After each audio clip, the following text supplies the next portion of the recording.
Together, we've condemned Russia's invasion of Ukraine and rejected the legitimacy of the Crimean referendum.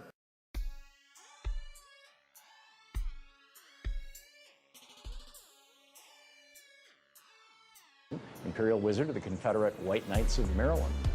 How are you doing today? Mr. Preston, good to see you.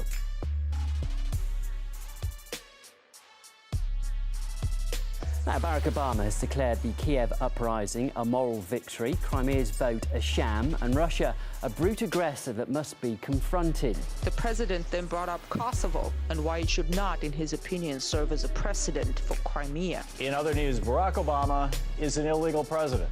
At least that's what a Maryland KKK group thinks, and they're trying to do something about it. The Confederate White Knights of Maryland are meeting tomorrow in a government building in Cecil County, Maryland, to discuss plans to impeach President Obama. Joining me now to talk more about tomorrow's meeting and the motivation for it is Richard Preston, Imperial Wizard of the Confederate White Knights of Maryland. How are you doing today? Mr. Preston, good to see you. Why the KKK? I don't get this. Every aspect of the Klan has been born. It has had a goal or a meaning for what it was to do. Right. In the beginning, it was about trying to stop the Reconstruction of the South. During Joseph Simmons' period, when he came back out, it was to make the government do something that it was not doing.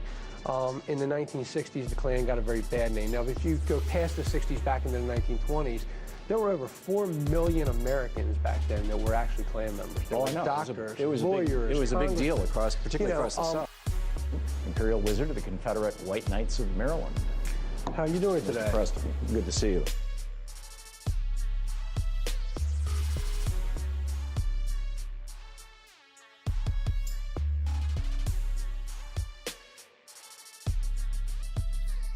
Make no mistake, neither the United States nor Europe has any interest in controlling Ukraine. We did not claim or annex Iraq's territory. We did not grab its resources for our own gain. Instead, we ended our war and left Iraq to its people in a fully sovereign Iraqi state that can make decisions about its own future. NATO only intervened after the people of Kosovo were systematically brutalized and killed for years. Each of us has the right to live as we choose. Imperial Wizard of the Confederate White Knights of Maryland. How are you doing today? Mr. Preston, good to see you.